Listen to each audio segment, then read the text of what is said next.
अज्ञानी राजा एक बार एक राजा महात्मा बुद्ध की चर्चा सुनकर उनसे आश्रम में उनसे मिलने के लिए आया। वह महात्मा बुद्ध एवं उनके अनुयायियों के लिए कई प्रकार के तोहफे लाया। महात्मा बुद्ध एक सिद्ध पुरुष थे, उन्हें तोहफों से कोई भी फर्क नहीं पड़ता था, परंतु राजा का मन दुखी ना हो इसलिए उन्होंने वह तोहफे स्वीकार कर लिए। जब महात्मा बुद्ध ने राजा से कहा कि बैठ जाओ, तब राजा को कोई कुर्सी नजर नहीं आई जिस पर वह बैठे।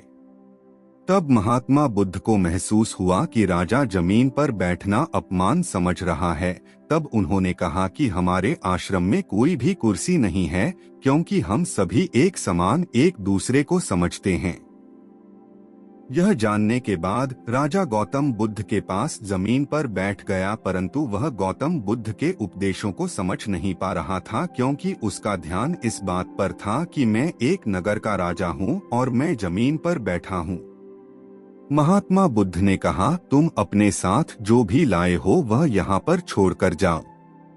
यह सुन राजा हैरान हुआ और उसने कहा कि हे महान पुरुष, मैं जो कुछ भी लाया था मैंने सब कुछ आपको दे दिया है। तब महात्मा बुद्ध ने कहा, हम सभी मोह माया को त्याग चुके हैं, हमें आपके तोहफा से कोई फर्क नहीं पड़ता।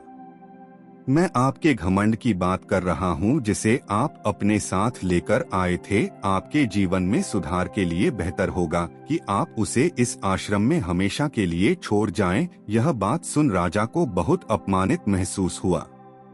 महात्मा बुद्ध ने उसे समझाया कि अहंकार एवं घमंड मनुष्य जीवन की वह उपस्थित हैं जो अग्नि की तरह कार्य करती हैं। वह हमारे जीवन को बर्बाद कर देते हैं और हमारे खुशियों को हमेशा के लिए छीन लेते हैं। तब राजा ने अपने अहंकार को त्याग दिया और वह महात्मा बुद्ध एवं अनुयायियों के साथ जमीन पर कई घंटे तक बैठा रहा और आखिर में अपने नगर हमेशा के लिए अहंकार को त्याग कर चला गया।